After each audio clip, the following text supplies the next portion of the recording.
Hello दोस्तों, मैं Vicky Gandhi music की दुनिया में आप सभी का स्वागत करता हूं।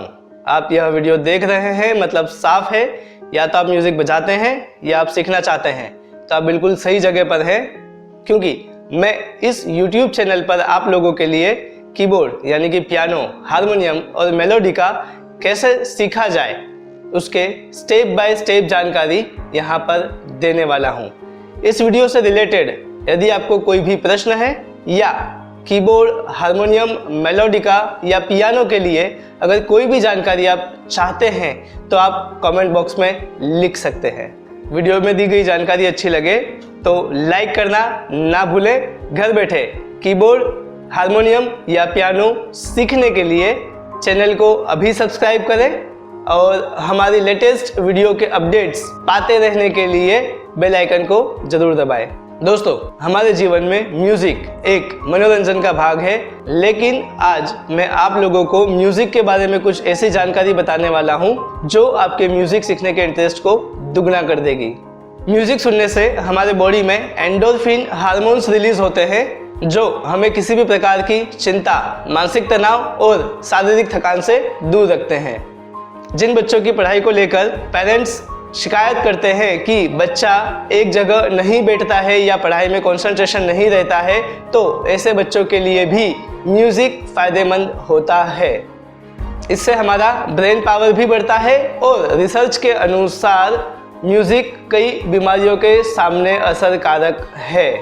तो आइए आज हम शुरुआत करेंगे उन 7 सुरों से जिन्हें शास्त्रीय संगीत में एक विशेष स्थान प्राप्त है।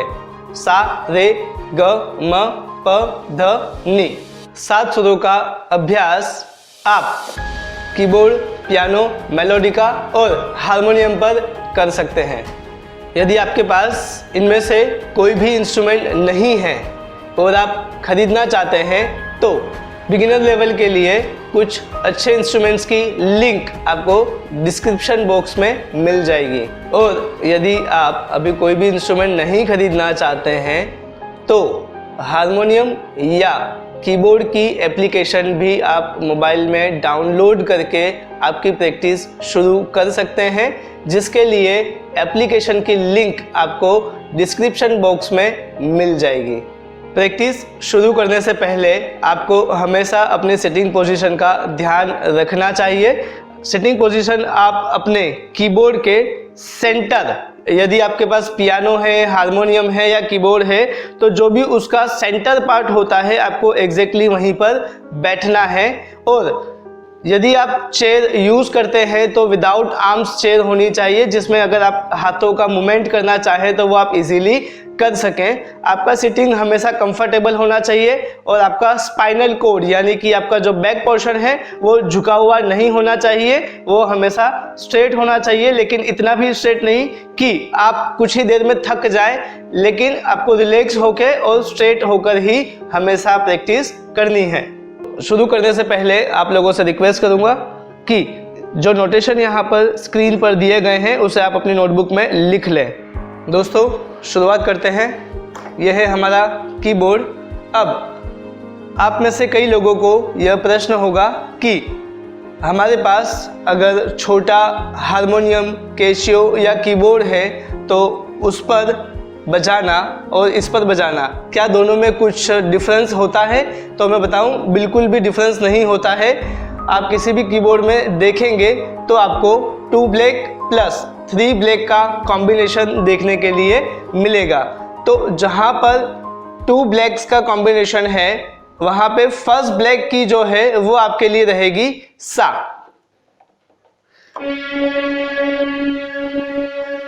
अब आपको सा कहां से शुरू करना है? आपके पास ऑप्शन बहुत सारे होंगे, जैसे कि यहाँ पे आपके पास 2 ब्लैक का कॉम्बिनेशन है, तो यहाँ की जो फर्स्ट ब्लैक है वो हो गई सा। ये हो गया आपके लिए सा, एक हो गया आपके लिए यहाँ पे सा और एक हो गया यहाँ पे।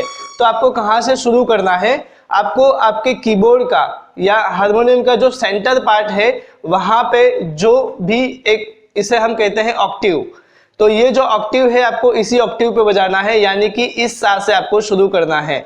तो जिस सा से आप शुरू करोगे वो हो जाएगा आपके लिए मिडल ऑक्टेव और मिडल ऑक्टेव के लेफ्ट हैंड साइड पे जो ऑक्टेव रहेगा वो रहेगा आपके लिए लोअर ऑक्टेव, और जो आपके राइट हैंड साइड पे रहेगा वो होगा आपके लिए अपर ऑक्टेव। तो आपको जब भी बजाना है तब हमेशा मिडल ऑक्टेव से ही बजाना है। 2+3 के सेट के कॉम्बिनेशन में जो 2 ब्लैक कीज है उसमें फर्स्ट ब्लैक की वो आपके लिए सा रहेगी। जो पहली ब्लैक हमने सा बजाया उसके तुरंत बाद जो दूसरे नंबर पर ब्लैक की है वो हमारे लिए रे। उसके बाद नीचे वाइट पर ग। नेक्स्ट ब्लैक जो 3 का सेट है उसमें जो सबसे पहली ब्लैक रहेगी वो हो जाएगी म।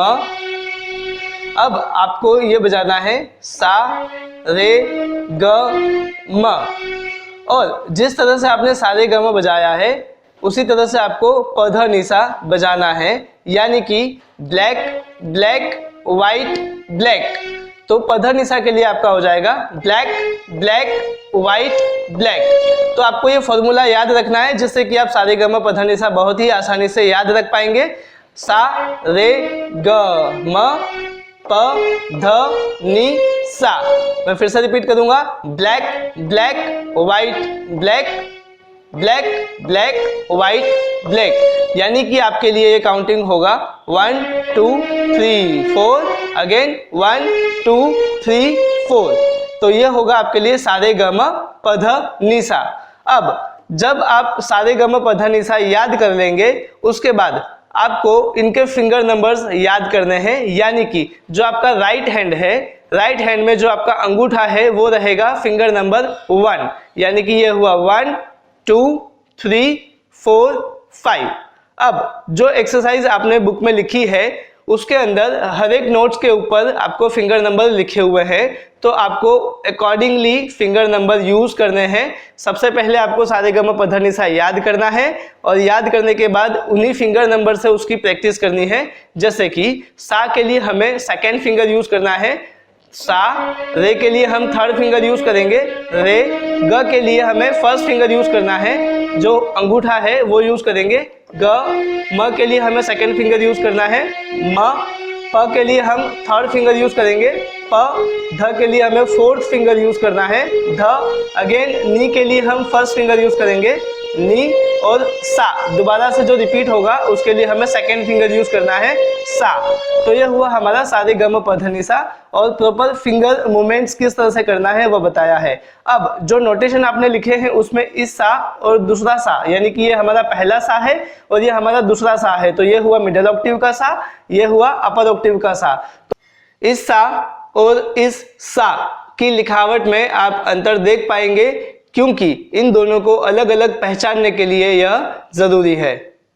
जैसे ही आप सारे ग म प ध नि सा का आरोह और अवरोह पूरा कर लेंगे, आरोह यानी कि सारे ग म का चढ़ता हुआ क्रम आरोह कहलाता है, और सारे ग म का यानी कि सानी ध प म ग रे सा जो सारे ग म का अलंकार का उतरता हुआ क्रम है उसे हम अवरोह कहते हैं। तो इसकी प्रैक्टिस आपको तब तक करनी है जब तक अच्छे से आप इसे बजाने न लगे। सा रे ग म प ध नि सा, सा नि ध प म ग रे सा। जैसे ही आप अपने सारे ग म प ध नि सा यानी कि हमारी जो पहली एक्सरसाइज है, पहला अलंकार है, उसकी प्रैक्टिस पूरी कर लेते हैं, तब आपको इसे मेट्रोनोम के साथ प्रैक्टिस करना है। यदि आपके कीबोर्ड के अंदर मेट्रोनोम का ऑप्शन पहले से दिया हुआ है तो आप अपने कीबोर्ड का मेट्रोनोम यूज कर सकते हैं, और यदि आपके कीबोर्ड में मेट्रोनोम का फंक्शन नहीं दिया है तो आप इसके लिए अलग से एप्लीकेशन डाउनलोड कर सकते हैं, जिसकी लिंक आपको डिस्क्रिप्शन में मिल जाएगी। मेट्रोनोम का जो टेम्पो है, टेम्पो यानी कि म्यूजिक की लैंग्वेज में जिसे हम स्पीड कहते हैं, स्पीड को डिनोट करने के लिए हम टेम्पो का वर्ड यूज करते हैं।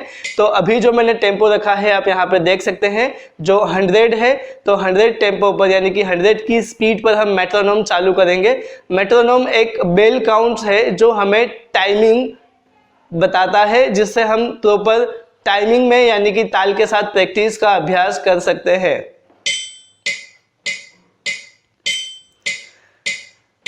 इस मेट्रोनोम के काउंट्स में आप जो फर्स्ट बेल है उसका अलग साउंड अलग से नोटिस कर सकेंगे। सेकेंड, थर्ड और फोर्थ बेल जो है वो इक्वली साउंड करेंगे। मैं इसे थोड़ा सा स्लो करता हूं जिससे आप समझ पाएंगे। 1 2 3 4। तो यहाँ पर जो फर्स्ट बेल का साउंड है वो अलग है, जिससे हमें पता चलता है कि जो 1 है वहां से हमें शुरू करना है और सेकेंड, थर्ड, फोर्थ जो हमें आगे के लिए टाइमिंग देता है। अब हम इसे 100 पर सेट करेंगे और सारे गम पध निशा की प्रैक्टिस इसी के साथ करेंगे। हर एक बेल के साथ हमें एक नोट प्ले करना है, जैसे कि 1 2 3 4 सा रे ग म प ध नि सा सा नि ध प म ग रे सा रे ग म प ध नि सा नि ध प म ग रे सा। 1 2 3 4 1 2 3 4 1 2 3 4 1 2 3 4। अब जैसे ही आप 100 टेम्पो पर मेट्रोनोम के साथ प्रैक्टिस कर लेते हैं और यदि आप उसे अच्छे से बजाने लगते हैं तो आप अपने मेट्रोनोम की स्पीड बढ़ा सकते हैं और उसे बढ़ाकर उसकी प्रैक्टिस कर सकते हैं। इसे आप 200, 250 या 300 तक भी ले जा सकते हैं। यदि शुरुआत में आपको 100 के टेम्पो पर बजाने में तकलीफ आ रही है या आप नहीं समझ पा रहे हैं तो आप उसे घटाकर 70, 80 तक भी कर सकते हैं। अभी यहाँ पर जैसे मेट्रोनोम बढ़ा दिया गया है तो इसके साथ एक बार हम ट्राई करेंगे। 1 2 3 स्टार्ट। 1 2 3 4 1 2 3 4 सा रे ग म प ध नि सा नि ध प म ग रे सा। ओके, सारे गम सीखने के बाद अब हमारा पहला प्रश्न ये होता है कि हमें इसकी प्रैक्टिस कितनी देर करनी है। तो मैं कहूँगा कि ये सभी के किस्से में अलग अलग होता है। कुछ लोग शायद 15 से 20 मिनट प्रैक्टिस करके भी इसे अच्छे से बजा पाएंगे और कुछ लोग शायद 2 से 3 घंटे लगातार जब प्रैक्टिस करेंगे तो इसे अच्छे से बजा पाएंगे। तो इसके लिए मैं इतना ही कहूँगा कि आपकी उम्र, आपका इंस्ट्रूमेंट और आपका म्यूज़िक के प्रति जो नेचर है तो वो सारी चीज़ें हैं जो इसके लिए कहीं ना कहीं असर करती है। तो आपको जब तक अच्छे से ऐसा नहीं लगता है कि आप बजाने लगे हैं, आपको बजाने में कोई दिक्कत नहीं आ रही है, तब तक आपको उसकी प्रैक्टिस करते रहना चाहिए। लेकिन फिर भी एक एवरेज अगर मैं बताऊं तो हर एक अलंकार की प्रैक्टिस आपको कम से कम आधा घंटा 2 से 3 दिन तक रोज करनी चाहिए। यानी कि अगर आपको जो लेसन आज मिला है आधा घंटा इसे कम से कम आपको आज प्रैक्टिस करना है, इसे कल भी प्रैक्टिस करना है और इसे परसों भी प्रैक्टिस करना है। यानी 3 दिन तक एक ही अलंकार को, एक ही एक्सरसाइज को बहुत ही अच्छी तरह से प्रैक्टिस करना है।